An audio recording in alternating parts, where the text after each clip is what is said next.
Rosé au café. Rosé au café.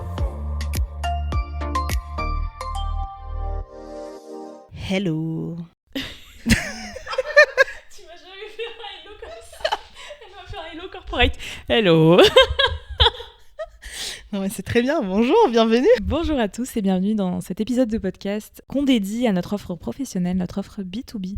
Vous l'avez entendu à mon hello, que c'était beaucoup plus sérieux que d'habitude. Mais si vous avez envie de connaître un peu plus sur nous, notre podcast, sur qu'est-ce qu'on propose, c'est quoi, pourquoi on a créé cette entreprise, n'hésitez pas d'aller écouter les tout premiers podcasts. Exactement, les deux premiers, là on en est à notre troisième podcast qu'on dédie à une branche de notre activité chez Rosé au Café, qui est la branche à destination des professionnels et plus particulièrement, là c'est vraiment le sujet dont on va parler, c'est le bien-être au travail, le fameux, qu'on peut aussi corréler avec l'équilibre vie professionnelle et vie personnelle. Exactement. Et on va vous partager aujourd'hui un petit peu plus en détail le pourquoi du comment. Pourquoi on a décidé de créer un service qui va répondre en fait à cette demande de qu'est-ce que c'est le bien-être au travail et comment trouver son équilibre au travail au sein d'une entreprise. Et donc on s'est noté quelques questions quand même pour nous aider à nous aiguiller. Mais comme vous nous connaissez, il peut nous arriver de parler un peu de façon beaucoup plus libre. Mais bon, voilà. Exactement.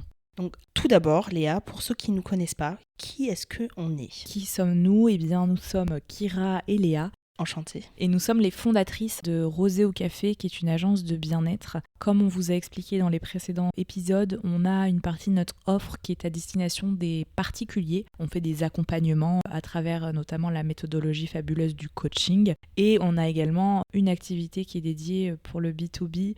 Comme je l'ai déjà dit, je me répète, mais aujourd'hui on va parler du B2B. Mais voilà, ce qui est important de retenir, c'est que nous sommes les fondatrices, on est également les hosts du podcast qui porte le même nom. Et puis on est également finalement des humaines qui avons un passif professionnel et qui avons Exactement. vécu une vie dans le monde de l'entreprise avant.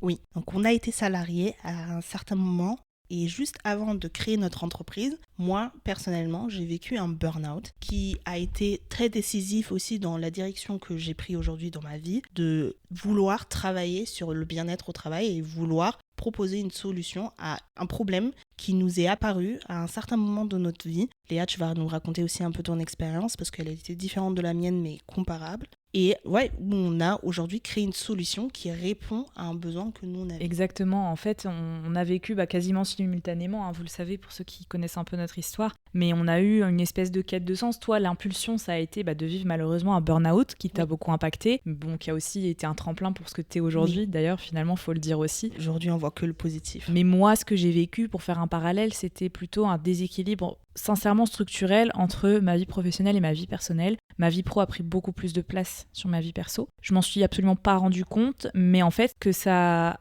a mené, malheureusement, c'est un engagement dans mon travail qui était faible, vraiment trop faible, malheureusement. Ça a généré un désengagement finalement de moi au travail, dans ma mission, alors que c'était une mission qui me passionnait, sincèrement, au départ. Pareil, moi aussi. Tout au départ, j'étais passionnée par mon job. Vraiment, je enjoy à fond. J'avais la chance de beaucoup voyager aussi dans mon job. Aujourd'hui, d'ailleurs, ça a eu un impact aussi sur ma volonté de voyager, etc. C'est important pour nous, dans ce podcast, de vous expliquer quelles sont les conséquences réelles derrière un déséquilibre structurel et aussi de vous montrer via des chiffres. Vous allez trouver un peu plus d'informations sur notre site, mais aussi dans les rendez-vous qu'on peut faire avec vous, pour vous expliquer pourquoi aussi c'est un sujet qui devrait de plus en plus intéresser les entreprises. Exactement, parce que nous, ce qu'on a vécu, en fait, des solutions existent. Et Rosé au Café apporte une solution. Aujourd'hui, à ce genre de choses qui peut arriver, c'est pas rare, sincèrement, c'est pas rare. On peut tous vivre à un moment donné un déséquilibre structurel. Ça peut mener jusqu'à un burn-out. On peut tous se remettre d'un burn-out. C'est très compliqué. Moi, je suis pas la mieux placée pour en parler. Mais c'est pas des choses qui sont hyper rares, qui sont des exceptions. C'est beaucoup plus commun que ce qu'on pense. Même regarde juste autour de nous. J'en connais des gens qui ont aussi vécu un burn-out. Et c'est étonnant parce qu'on a tous été dans des branches différentes. Donc c'est quelque chose qui est omniprésent sur le marché du travail aujourd'hui. Exactement, et c'est là où je vais sortir un chiffre qui montre en fait que c'est l'affaire de tous. C'est un chiffre qui nous provient de Gallup, c'est une source assez fiable sur le monde du travail en tout cas, et qui indique le chiffre assez dramatique que seuls 7% des salariés en France se considèrent comme engagés dans leur entreprise. Oui. Et je vais être très honnête avec toi, c'est aussi un peu ce que j'ai vu dans le monde corporate. Beaucoup de personnes, surtout après mon burn-out, où des gens m'ont dit « Oui, c'est une des raisons pour lesquelles les gens ne sont plus aussi engagés que vous, les jeunes. » pour moi, ça a été marquant. J'ai pas compris parce que moi, j'étais toujours dans cet objectif de je veux être productif, je veux montrer mes capacités, etc. Et de voir que les gens y perdaient en engagement, ouais, ça m'a frustrée. Ouais. C'est un phénomène courant. Voilà. C'est Sincèrement, courant et il faut en parler. c'est un phénomène courant. Il y a d'autres chiffres qui le montrent, mais si on doit aller plus loin, le chiffre dont tu me parlais tout à l'heure, Kira, qui est que, et c'est frappant, hein, mais entre 2020 et 2024, ok, donc en à peine 4 ans, Oui. le nombre d'arrêts maladie liés à des soucis en tout cas j'ai envie de dire de mal-être malheureusement au travail, il a doublé. Oui. Donc on est passé de 800 cas en 2020 à 1800 cas. Donc en fait, il a plus que doublé. Oui, sachant que c'est que depuis 2019 que l'OMS reconnaît le burn-out, l'épuisement professionnel, comme une maladie liée au monde professionnel. Donc avant, ça n'a même pas été identifié comme tel. Donc là aussi, j'ai envie de dire que les mentalités sont encore en train d'avancer là-dessus et d'évoluer de plus en plus. Et moi aussi, j'ai été la preuve parfaite. Parce que j'ai vécu le burn-out aussi par l'extérieur, c'est-à-dire que j'avais vu quelqu'un dans l'équipe qui a fait un burn-out avant que moi je fasse le mien. Et malgré ça, j'ai foncé droit dedans. Tu vois. En fait, finalement, tu as ignoré les signaux. Ça, c'est une certitude, parce que je les connaissais pas. Exactement, tu ne connaissais pas les signaux, tu les as donc ignorés. Franchement, pareil, dans mon déséquilibre, etc., comme je vous le disais, il y a eu des signaux, je les ai complètement ignorés aussi. Enfin, quand on dit on connaissait pas les signaux, peut-être on les connaissait, mais on les identifiait pas comme des signaux d'un déséquilibre structurel. Parce que personne n'a pu nous dire attention, il y a des signaux d'alerte physique, il y a des signaux d'alerte mentaux et il y a des signaux d'alerte comportementaux. Et c'est au moment où mon comportement il a changé, notamment dans mon cercle social privé, que les gens m'ont dit mais qu'est-ce qui t'arrive ? Pourquoi tu changes autant ? Pourquoi tu t'éteins ? Pourquoi tu es au final différente ? C'est là où j'ai pris conscience qu'il y avait quelque chose qui n'allait pas bien.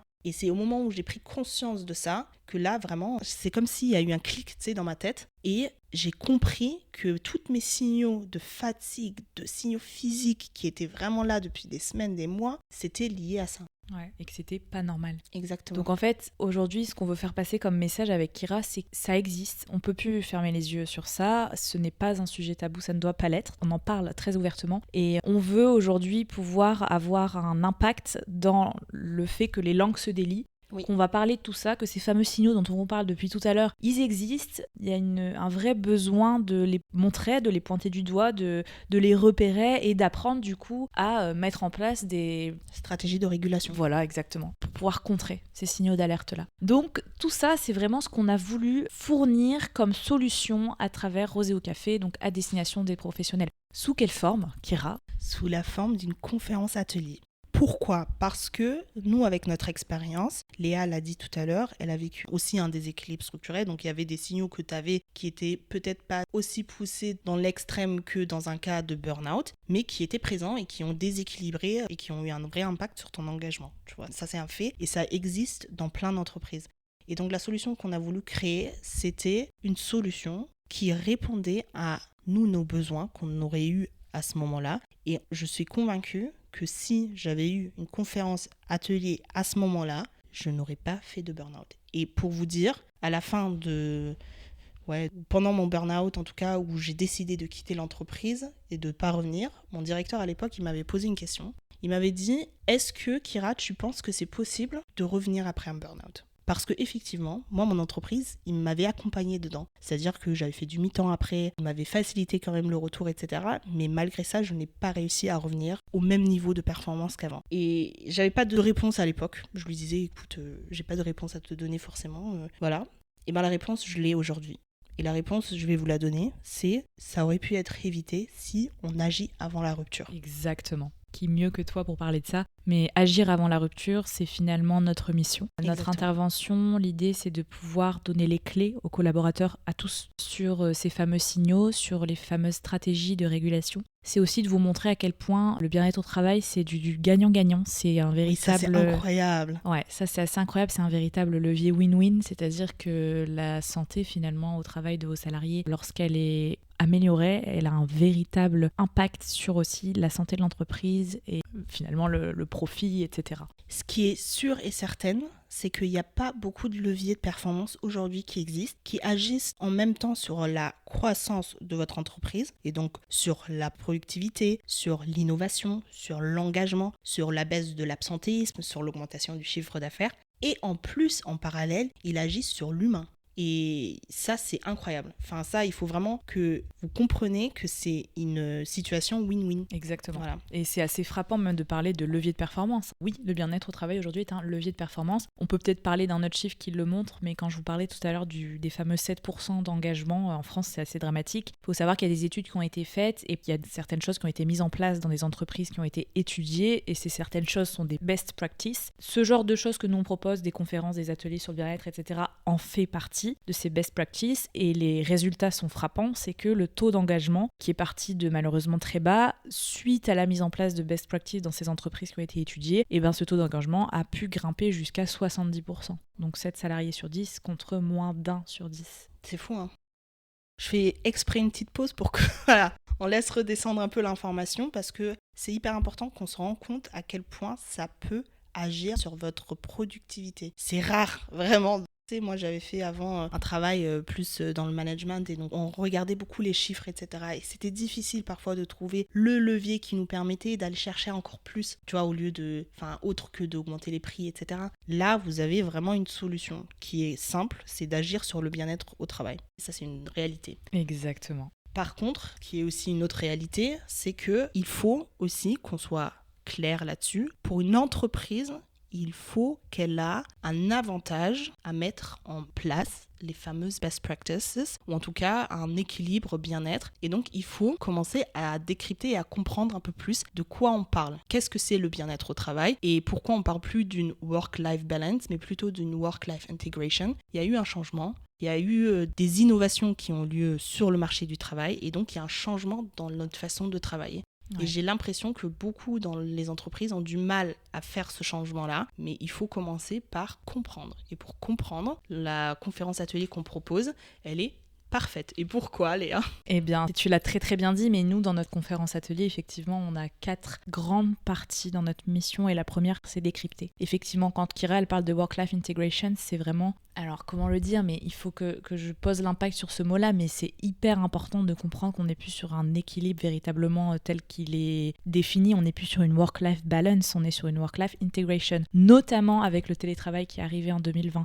On ne parle plus d'équilibre de temps de travail, de temps libre, non. Aujourd'hui, sur nos téléphones, le travail, qu'on le veuille ou non, on le ramène à la maison. Bon, dans certains jobs, il y en a d'autres non, mais voilà, ça reste une généralité. Donc ça, on en parle énormément dans notre première partie de conférence, qui est la partie décryptage. On a une deuxième partie qui est vraiment consacrée à... Diagnostiquer. On essaye de comprendre, ça dépend surtout de quelle formule vous prenez, mais l'idée c'est de faire un diagnostic sur les zones de tension et sur les zones prioritaires à traiter parmi vos employés. Et pour ça, on utilise des outils issus du coaching pour faire une analyse et carrément une photo du moment de votre capital humain. Exactement. L'étape d'après, ça va être de mesurer tout ça, tous ces KPI, de faire un état de lieu, de voir ce qu'il en est pour pouvoir par la suite, et c'est là où on a nos casquettes de coach qui interviennent, c'est être dans le concret, être dans le tangible et pour pouvoir activer des méthodes, donner en tout cas à vos collaborateurs des clés à minima pour pouvoir réguler si jamais ils se rendent compte qu'ils sont dans une situation de déséquilibre structurel ou qu'ils traversent une petite zone de tension. Il y a des outils qui sont efficaces, qui sont reconnus dans le coaching que nous on a appliqués, Qui nous ont aidés aussi. qui nous ont aidés, effectivement, qu'on applique au quotidien. D'ailleurs, ça fait partie de nos méthodes et nous, ça nous tient énormément à cœur de pouvoir transmettre ces outils-là. Voilà, vous l'avez compris, ce produit, ce service qu'on vend aujourd'hui en B2B, on l'a pensé à partir de quelque chose qu'on a vécu, d'expérience très personnelle, pour pouvoir le rendre le plus efficace possible, le plus impactant possible et le plus gagnant-gagnant, j'ai envie de dire, pour vous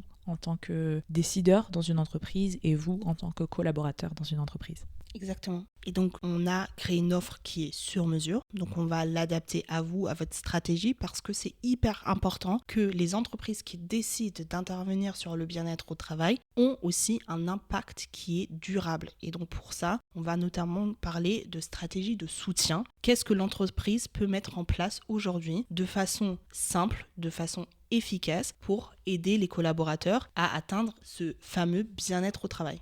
L'idée, c'est vraiment d'être dans l'actionnable. Ce qu'on propose, nous, voilà, vous qui nous écoutez, si vous êtes intéressés, en tout cas, on a mis en place sur notre site internet, et vous pouvez facilement retrouver le lien, mais un créneau de 30 minutes pour qu'on prenne le temps d'échanger avec vous en tant qu'acteur de l'entreprise, en tant que décideur finalement, sur quels sont vos besoins aujourd'hui, qu'est-ce que nous, on peut vous rendre comme service à date, et vous expliquer véritablement de manière très exhaustive ce qu'on fait, puisqu'on a créé un produit qui est extrêmement complet. On va pas parler de tout le produit aujourd'hui, mais voilà, il y a un fameux créneau de 30 minutes que vous pouvez réserver et avec lequel on se fera un plaisir en tout cas de découvrir un petit peu vos enjeux aujourd'hui et dans quelle mesure on peut mettre en place ce service Rosé au café, cette conférence atelier. Et c'est là aussi, on va vous donner encore un peu plus d'informations chiffrées, parce que moi, dans ma vie passée, j'ai fait beaucoup d'études de marché et c'est quelque chose qui m'intéresse beaucoup. Donc, c'est aussi quelque chose qu'on a fait. On a fait des études de marché, on a regardé qu'est-ce qui se passe sur le marché. On a regardé des grands acteurs de ces fameux best practices qui ont été mis en place. C'est des entreprises